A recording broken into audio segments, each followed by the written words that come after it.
Do you know that money is one of the top causes of conflict in most marriages? But to a regenerated mind like yours, is this supposed to be the case?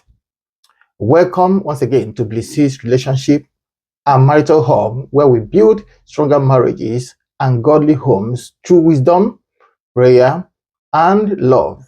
I am Hilary Osoha, your faith-based relationship and marriage coach. Don't forget to like, share, and subscribe, and also hit the notification button so you'll be the first to see our new videos. Today, we are diving into a powerful and often controversial topic. Should Christian couples have joint or separate accounts? Whatever that is your view of this topic, please remember to share in the comment section. Now, money, as we all know, is one of the top causes of conflicts in marriages, like I said earlier on. But as a Christian, as a child of God, someone who takes after Christ, how should we handle finances in a way that honors God and promotes unity in marriages? Now, let's break it down together. Let us understand, first and foremost, God's design for oneness in marriage. It's very, very important. In the book of Genesis, chapter 2, in verse 24, it tells us, therefore, a man shall leave his father and his mother and hold fast to his wife, and they both shall become one flesh. They both shall become one flesh. So marriage, by God's design, is about oneness. He said both of them, two different individuals, shall come together and become one. So God's intention and his original design for marriage is for oneness. Not just physically, not just emotionally, but also spiritually and financially. That means transparency, accountability, and unity in all areas, including money. So everything that concerns couples should be about oneness, including spirituality and financially. So joint account can serve as a reflection of that oneness also. They encourage teamwork, trust, and shared responsibilities. Money encourages. Now, if you are united in every other thing and you are not united financially, it means that your finances is not speaking that oneness as proposed by the institutor of marriage. So it shouldn't be my money. It shouldn't be about your money. It should be our money, our family, our future. Now let's see the case for joint accounts. The case for joint accounts. Now, here are some key benefits of having a joint account in Christian marriage. First and foremost, it promotes transparency. It promotes transparency. That means to say no hidden spending or secret debt. Everything should be joint. Everything should be together. Everything shall be done transparently. Secondly, it builds trust. It's easier to trust when both partners see where money is going at the time. When both partners see and know where and how their money go, and the movement of money, how finances are being directed and channeled. It builds trust. Thirdly, it encourages shared goals. Shared goals. Saving for a house, saving for kids' education, or even missions is easier when both parties are financially invested. When both are financially invested, everything becomes clear to everyone, and then you both plan together and execute everything together. Next, it eliminates power struggles. What do I mean here? It prevents one partner from feeling left out or less important financially. So everyone shares in the running, day-to-day running of financial spendings or financial decisions of the relationship or the family. Remember what Amos chapter 3, verse 3 asks as a question. He said, can two work together unless they agree? So joint accounts encourages that agreement. Next line, let's see when separate accounts might be wise. Let's see areas or situations where separate accounts can be an option. So let's be real. Joint accounts, the truth is, joint accounts don't work for every couple right away. There are times when separate accounts with transparency, mark my word, there are times when separate accounts with transparency may help avoid conflicts, especially when one partner is recovering from financial irresponsibility or addiction. When one partner is trying to recover from financial irresponsibility or addiction, you see, there's a way you nail it, make it, to kick off instantly. Rather than solve the problem, it ends up creating more problems. So it should be a gradual process for restoration, to answer or to speak. Number two, secondly, is when there are debts from past decisions or families. When there are debts from past decisions or families, someone that is coming from a family where there are lots of issues, you just married the person, you have to allow things to settle before you kick off with that decision. Next is when one spouse runs a business that needs separate budgeting. Very important. Separate accounts may work in this situation. But the key here is openness. The key here is transparency. It has to still be open. It has to be transparent. If not, it will be a problem.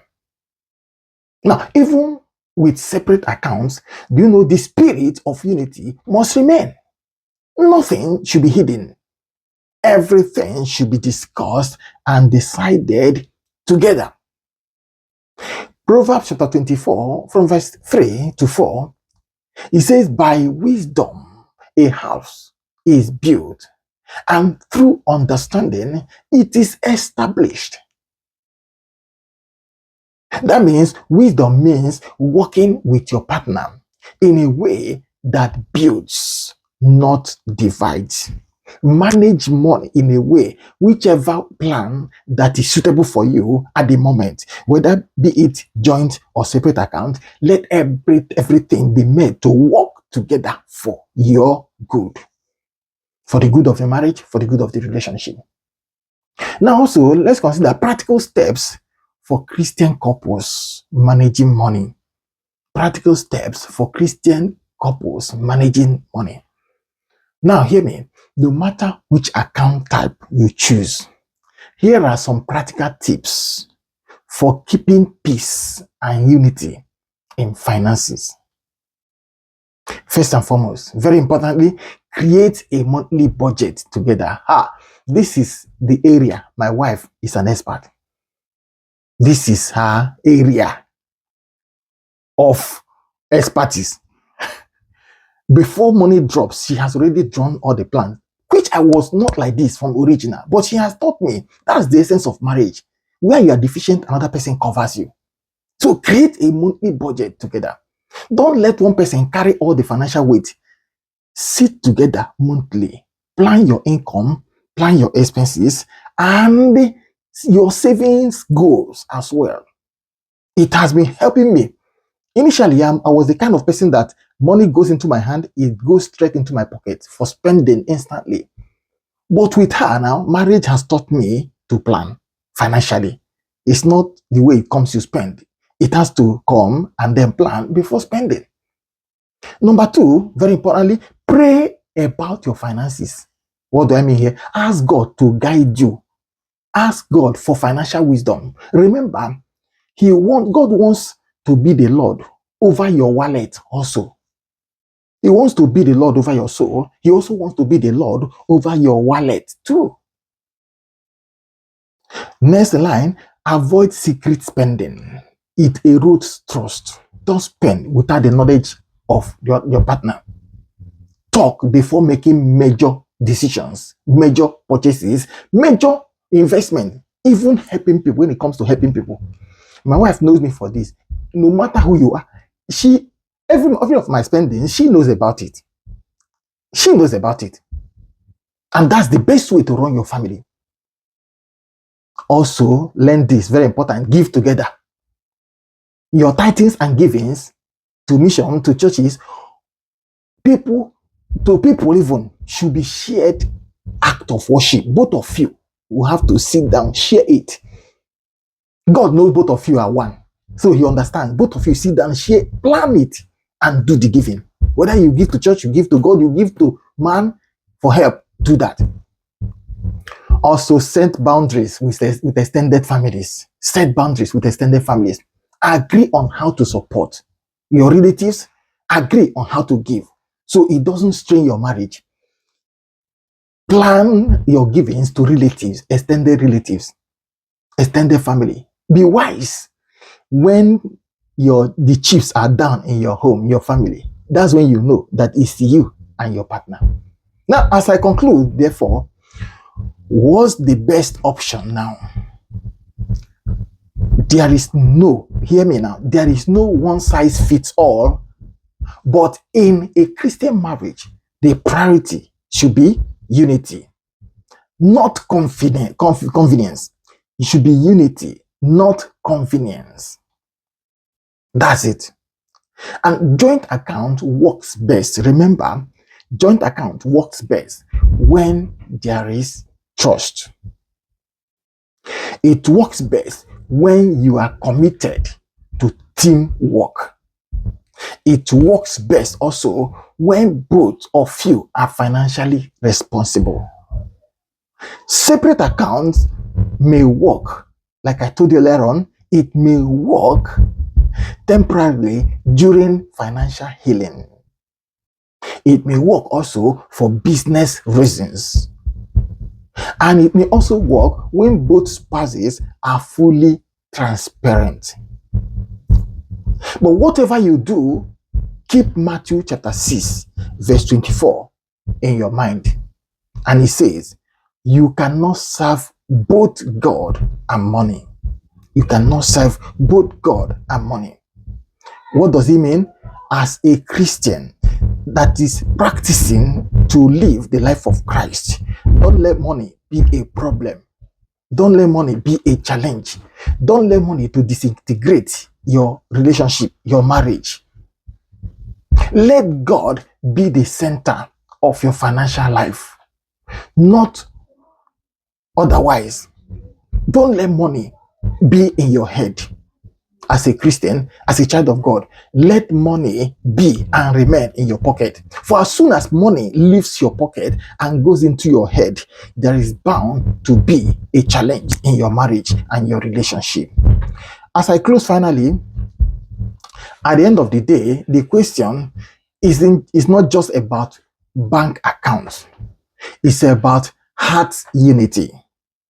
Money should never divide what God has joined together.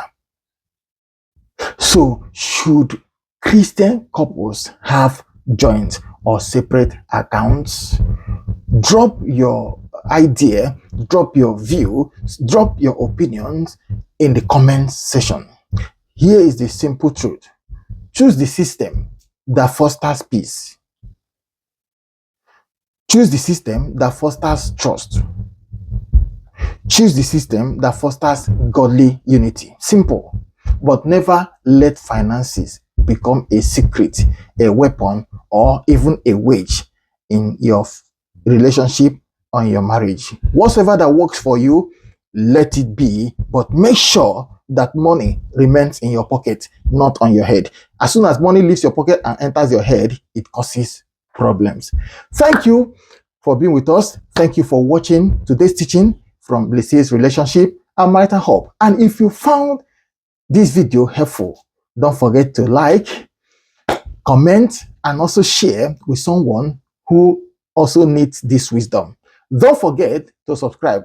Turn on also the notification bell so you will never miss out on any of our new teachings that will help strengthen your marriage and your relationship. Until next time, keep building love that lasts.